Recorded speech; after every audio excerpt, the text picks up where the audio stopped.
అందరికీ నమస్కారం. మనలో చాలామందికి హెల్త్ ఇన్సూరెన్స్ పాలసీ చేతికి రాగానే అబ్బో ఇదేదో అర్థం కాని పదాలతో నిండిన పెద్ద డాక్యుమెంట్లా అనిపిస్తుంది కదండి.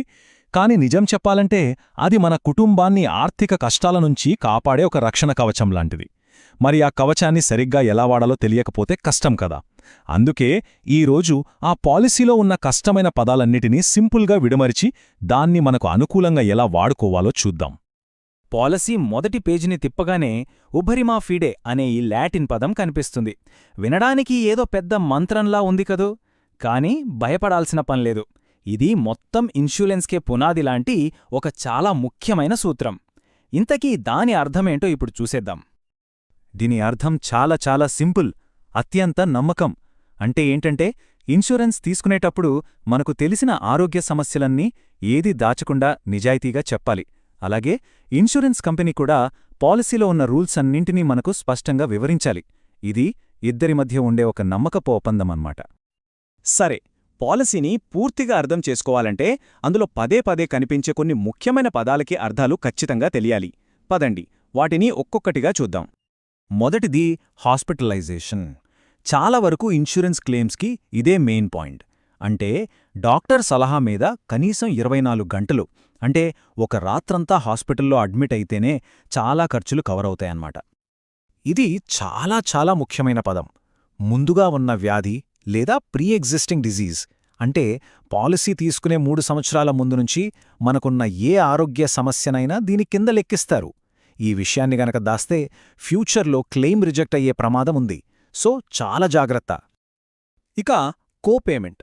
పేర్లోనే ఉంది కదా, ఖర్చును పంచుకోవడం. చాలా సింపుల్. ఉదాహరణకు హాస్పిటల్ బిల్లు ₹1,00,000 అయిందనుకుందాం. పాలసీలో గనక 10% కోపేమెంట్ అని ఉంటే ఆ 1,00,000లో ₹10,000 మనం కట్టాలి. మిగిలిన 90,000 ఇన్సూరెన్స్ కంపెనీ చూసుకుంటుంది. అంతే. ఇక డిడక్టబుల్. దీని అర్థమేంటంటే ఇన్సూరెన్స్ కంపెనీ డబ్బులివ్వడం మొదలుపెట్టే ముందు ప్రతి ఏటా మనం సొంతంగా భరించాల్సిన ఒక fixed amount. For example, deductible 20,000 అనుకుంటే ఆ సంవత్సరంలో మొదటి 20,000 వరకు మనమే కట్టుకోవాలి. దానిపైన అయ్యే ఖర్చులను ఇన్సూరెన్స్ కంపెనీ చూసుకుంటుంది. చూడండి, ఈ రెండిటి మధ్య తేడా తెలుసుకోవడం చాలా ముఖ్యం. కోపేమెంట్ అనేది ప్రతి క్లెయిమ్లో మనం కట్టే ఒక పర్సంటేజ్, కాని డిడక్టబుల్ అనేది సంవత్సరానికి ఒక్కసారి మాత్రమే కట్టే ఫిక్స్డ్ అమౌంట్.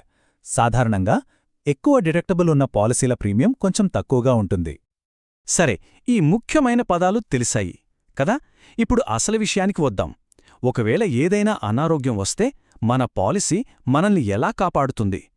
ఏ ఖర్చులన్నీ కవర్ చేస్తుంది? చూద్దాం. మన ఇన్సూరెన్స్ కవరేజ్ కేవలం హాస్పిటల్లో ఉన్న నాటుకలకే కాదండి. హాస్పిటల్లో చేరడానికి 90 రోజుల ముందయ్యే డాక్టర్ ఫీజులు, టెస్టుల ఖర్చులు, అలాగే డిశ్చార్జ్ అయ్యాక 180 రోజుల వరకు వాడే మందులు, ఫాలోఅప్ చెకప్ల ఖర్చులు కూడా అన్ని పాలసీ కవర్ చేస్తుంది. ఇక హాస్పిటల్లో ఉన్నప్పుడు రూమ్ రెంట్ నుంచి మొదలు పెడితే సర్జన్ ఫీజులు, మందులు, ఆపరేషన్ థియేటర్ ఛార్జీలు, చివరికి స్టెంట్లు లాంటి ఇంప్లాంట్స్ ఖర్చుల వరకు అన్నీ కవరేజ్లోకి వచ్చేస్తాయి.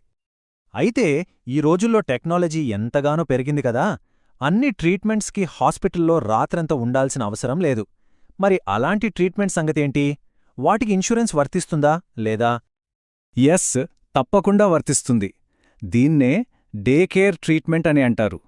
క్యాటరాక్ట్ ఆపరేషన్, డయాలిసిస్ లాంటి ఎన్నో ట్రీట్మెంట్లకు 24 గంటల అడ్మిషన్ అవసరం లేదు. అయినా సరే ఇన్సూరెన్స్ కంపెనీలు పూర్తి ఖర్చును భరిస్తాయి. వైద్య రంగంలో వస్తున్న మార్పులకు తగ్గట్టుగా మన హెల్త్ ఇన్సూరెన్స్ పాలసీలు కూడా అప్డేట్ అవుతున్నాయి. ఇప్పుడు కేవలం రెగ్యులర్ ట్రీట్మెంట్స్ మాత్రమే కాదు, మోడర్న్ ఆల్టర్నేటివ్ ట్రీట్మెంట్లకు కూడా కవరేజ్ దొరుకుతోంది. రోబోటిక్ సర్జరీలు, ఇమ్యునోథెరపీ లాంటి చాలా ఖరీదైన లేటెస్ట్ ట్రీట్మెంట్స్ కూడా ఇప్పుడు మన పాలసీల కిందకు వస్తున్నాయి. దీన్ని బట్టి అర్థం చేసుకోవచ్చు మెడికల్ సైన్స్తో పాటు ఇన్సూరెన్స్ సెక్టార్ కూడా ఎంత ముందుకు వెళ్తోందో. ఉదాహరణకు నానో టెక్నాలజీనే చూడండి. ఇది చాలా అడ్వాన్స్ టెక్నాలజీ. కంటికి కనిపించని నానో పార్టికల్స్తో ట్రీట్మెంట్ చేస్తారు. ఇలాంటి ఫ్యూచరిస్టిక్ టెక్నాలజీలకు కూడా కొన్ని పాలసీలు మన ఇన్సూరెన్స్ అమౌంట్లో 25% వరకు కవరేజ్ ఇస్తున్నాయి.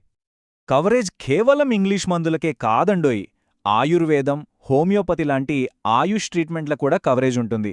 ఇంకా చెప్పాలంటే హాస్పిటల్లో బెడ్ దొరకని పరిస్థితుల్లో ఇంట్లో ఉండి ట్రీట్మెంట్ తీసుకున్నా దాని ఖర్చులను కూడా ఇన్సూరెన్స్ కంపెనీ భరిస్తుంది.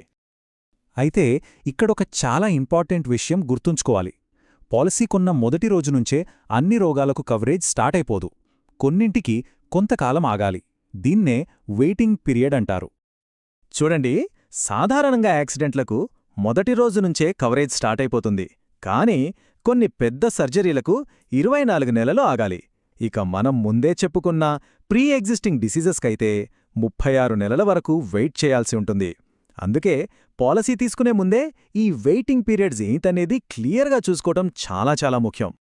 చూశారు కదా, ఈ వివరాలన్నీ తెలుసుకున్న తరువాత మన హెల్త్ ఇన్సూరెన్స్ పాలసీ అనేది కేవలం ఒక పేపర్లా కాకుండా మన చేతిలో ఉన్న ఒక పవర్ఫుల్ టూల్గా మారుతుంది. పాలసీలో ఉన్న రూల్స్, బెనిఫిట్స్, వెయిటింగ్ పీరియడ్స్ మీద మనకొక క్లారిటీ ఉంటే రేపు ఏదైనా హెల్త్ ప్రాబ్లం వచ్చినప్పుడు ఎలాంటి కన్ఫ్యూజన్ లేకుండా ధైర్యంగా దాన్ని ఎదుర్కోవచ్చు. మన పాలసీ మనకు ఆ భరోసానిస్తుంది. ఇంతకీ ఈరోజు మనం మాట్లాడుకున్న విషయాల్లో ఒక పాలసీని అర్థం చేసుకోవడానికి అత్యంత ఉపయోగపడే కీలకమైన విషయం ఏదని అనిపిస్తోంది? ఒక్కసారి ఆలోచించండి. వీలైతే మీ పాలసీని ఇప్పుడే ఒకసారి తీసి చూడండి.